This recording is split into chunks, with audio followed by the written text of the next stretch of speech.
Welcome back to the Sock Sorority Corner. Before we get into today's breakdown, I have to talk about the LFG energy from last night.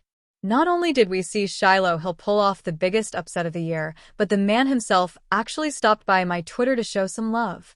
It's one thing to back an underdog from day one, but when they recognize the support, it just hits different. Shiloh, we're in your corner all the way to the ladder match. Now, I've been busy in the creative cave, so I've brought in the AI producers for a special 17-minute deep dive to handle the heavy lifting on the match analysis and that chilling Tony D surrender. Let's get into it. In this special deep dive, the Sock Sorority Corner breaks down one of the wildest nights in NXT history. We're talking the Shiloh Hill upset, how the underdog stunned the world, and even stopped by our Twitter to show some love. Tony D'Angelo's masterstroke, analyzing the chilling surrender that has the entire locker room on edge. The ladder match road, who is looking like a favorite as we head toward the big stage.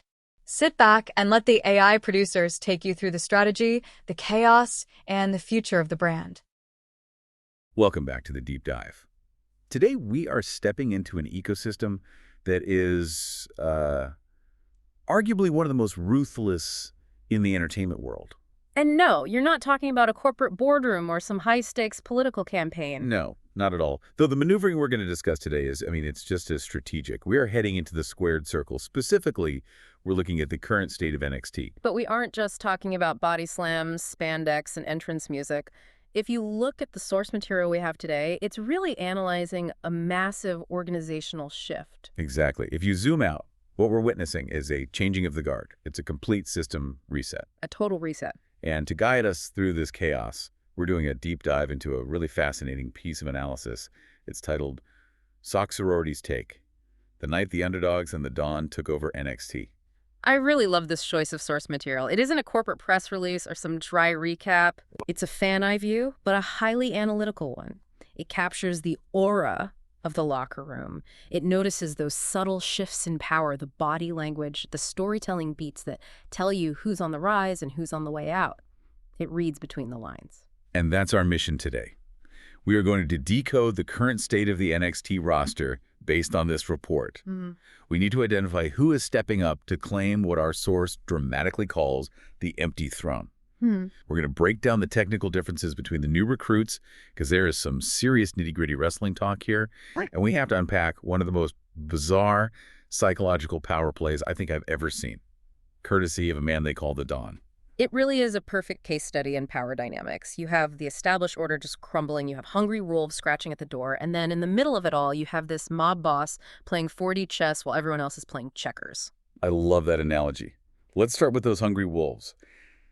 The source is absolutely buzzing about a specific underdog story, a guy named Shiloh Hill.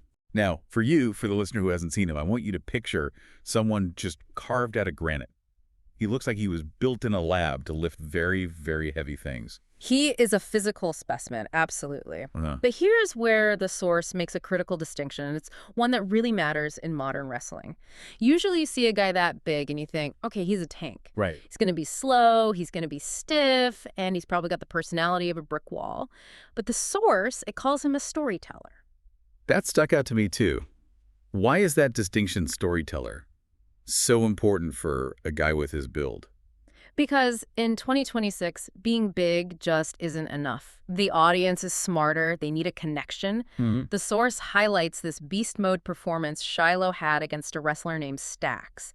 And it wasn't just about winning. It was about the way he moved. He showed urgency. He showed frustration. He sold the struggle. That is storytelling. So he isn't just executing moves. No, he's conveying emotion through the physicality. So he's not just a powerhouse.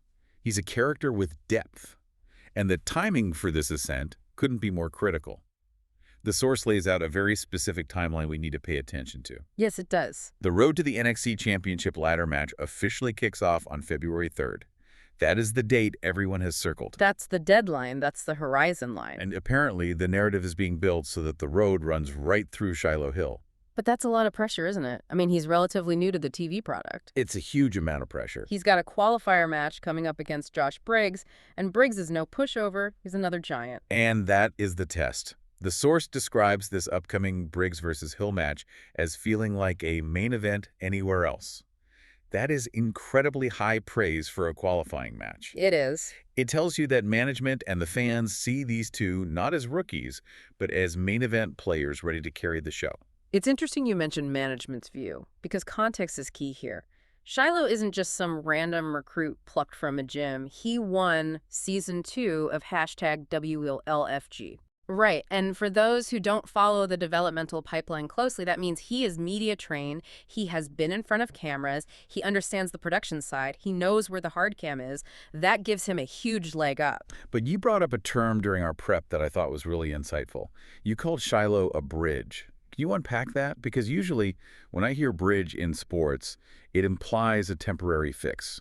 No. In this context, he is the structural integrity holding the whole timeline together. Think about the roster movement we are seeing. Okay. You have massive stars like Trick Williams and Javon Evans, guys who have defined NXT for the last year, moving up to the main roster. Raw or SmackDown, they are leaving the territory. So the ceiling is being removed, the top stars are gone. Exactly.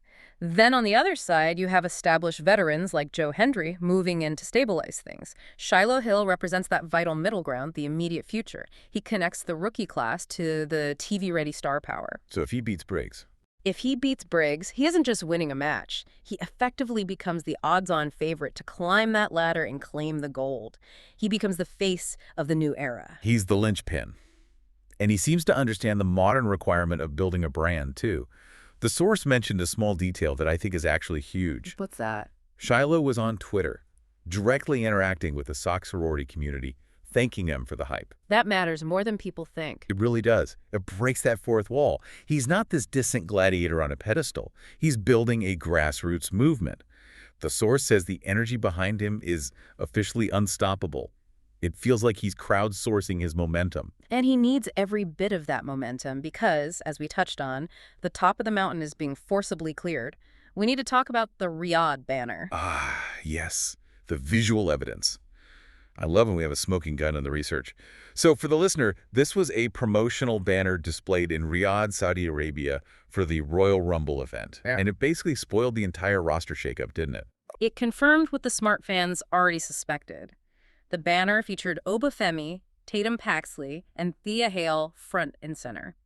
But the headline here, the thing that changes the entire ecosystem, is Obafemi. The current ruler. Yeah. The dominant force. The source notes that Oba is officially vacating the NXT title to head to the main roster. That is seismic. Obafemi has been a monster. We talked about empty thrones in the intro. This is literal. If Oba is gone, there is a massive power vacuum at the top of the card. Who fills a void that size? That is the million-dollar question. The king is leaving the castle, and that banner tells us who is fighting for the crown. You have the up-and-comers like Paxley and Hale, but you also have names like Ethan Page and Lola Vice listed. A mix of different styles and different generations colliding at once. It's like shaking a snow globe. You don't know where the flakes are going to settle yet. And then, tossed into that mix, is the Joe Hendry factor. Right. The source mentions that just his presence on the roster changes the aura of the locker room. Aura is a hard thing to quantify, isn't it? It's not a stat like a win-loss record or a bench press max. But you feel it. You know it when you see it. You absolutely feel it. In performance sports, aura is everything. Joe Hendry brings a level of charisma and viral energy. I mean, he's a guy who gets millions of views on social media just for walking into a room. That changes the temperature of the performance center. It raises the bar. If you're a rookie looking at Joe Hendry, you realize, okay, simple athletics aren't enough. That's the level of entertainment I need to reach. It's sink or swim time. The standard has been raised. And speaking of swimming, or maybe drowning, let's dive into some of the actual in-ring action the source covered. Good idea. Because while the drama and the aura are great, eventually you have to ring the bell and fight. True. You can have all the charisma in the world, but can you go? The source highlighted a showcase of talent from the WWE ID program Shawn Legacy versus Eli Knight. This was a really interesting study in contrasting philosophies. I thought so, too. It felt like a classic Style A versus Style B matchup. You have Shawn Legacy, who the source describes as your quintessential mat wrestler. Yeah. Gritty, technical. Right. He wants to grapple. He wants to be close to you. He wants to control your limbs, your center of gravity. And then you have Eli Knight, the speedster, who wants to fly. He wants distance. He wants to be in the air. And that's the strategic battle. If you're Legacy, your entire game plan is gravity. You have to keep the fast guy on the floor. The source notes that Legacy controlled the middle of the match perfectly by grounding Knight. Why is that middle portion of the match so important? Why not just go for the win immediately? Because you have to wear down the gas tank. If you let a speedster like Knight create space, he's going to use the ropes, the turnbuckles, and you're going to lose. You have to take away his legs. It's textbook strategy. Absolutely. Take away the speed. And the finish was a thing of beauty. A technical bridge to secure the pin. For the listener who might not know the mechanics, a bridge is when a wrestler arches their back to keep their own shoulders off the mat while pinning the opponent, right? Exactly. It requires immense core strength and neck strength. It creates a higher leverage point, making it harder for the opponent to pick out. It shows that even in an era of high-flying flips and 450 splashes, solid fundamental geometry often wins the day. Geometry wins matches. I like that. But then you have the flip side of that technicality, pure brutality. Yeah. We have to talk about the champion, Ethan Page, defending against a newcomer, Elio LeFleur. Oh, man. Now, talk about throwing someone into the deep end. LeFleur makes his debut and goes straight for the gold. It's a trial by fire, and honestly, it's a setup. You put the rookie against the veteran to see if they crumble under the bright lights. It's a test of character more than skill. Did he crumble? Surprisingly, no. To his credit, the source says LeFleur almost pulled off the upset. He used quick strikes trying to overwhelm the veteran before Page could get set. That's really the only chance a rookie has. Shock and awe. You have to win it in the first 5 minutes. But experience usually wins out in the long run. It does, and size. The turning point was a brutal neck breaker on the top turnbuckle. Ouch. Just hearing that makes my neck hurt. Yeah. That stops a rookie's momentum dead in its tracks. It disrupts the breathing. It rattles the brain. From there, Page's size advantage took over, and he finished him with the ego's edge. Which is a great name for a finisher, by the way. Especially for a guy with Page's attitude. It's a reminder that while the roster is changing, the people currently holding the belts aren't just going to hand them over. No, you have to take them. The old guard, or the current guard, is going to fight tooth and nail to stay relevant. They are not going gently into that good night. We also saw that desperation in the tag team division. Soruka and Zarya picked up a big win. But I want to pivot to a different kind of tag team dynamic the source highlighted. The match involving the Vanity Project, Ricky Smokes and Jackson Drake. Ah, yes. The dirty win. I feel like every wrestling show needs one of these. It's the villain staple. It's a staple because it works. They were up against Uriah Connors. The match was competitive, straight-up wrestling. But then you get the classic shift. Jackson Drake causes a distraction on the apron. Just acting out, drawing the referee's attention. Exactly. Yelling, waving his arms. The referee turns his back to admonish Drake. And in that split second, Ricky Smokes rolls up Connors. But, and this is the key detail, he grabs a handful of tights. Now, explain the physics of that to me. Why does grabbing the tights matter? Is it just about being disrespectful? No, it's purely about leverage. Think about the mechanics of a kick out. To kick out of a pin, you need to elevate your hips to generate upward force. If I'm gripping your waistband and pulling up, I am anchoring your hips to the floor. You're preventing them from generating force. I am physically preventing you from generating the force needed to lift your shoulders. So it's cheating. Yeah. But it's scientifically sound cheating. Precisely. It secures the 1, 2, 3. It's unfair, it's frustrating for the fans, but it gets the win. And in the context of this changing of the guard, it reminds the new guys that honor doesn't always pay the bills. Which is the perfect segue to the man who might be the rule breaker in chief, Tony Angelo.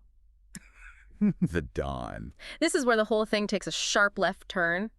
Up until now, we've been talking about athletics bridges, neck breakers, speed versus power.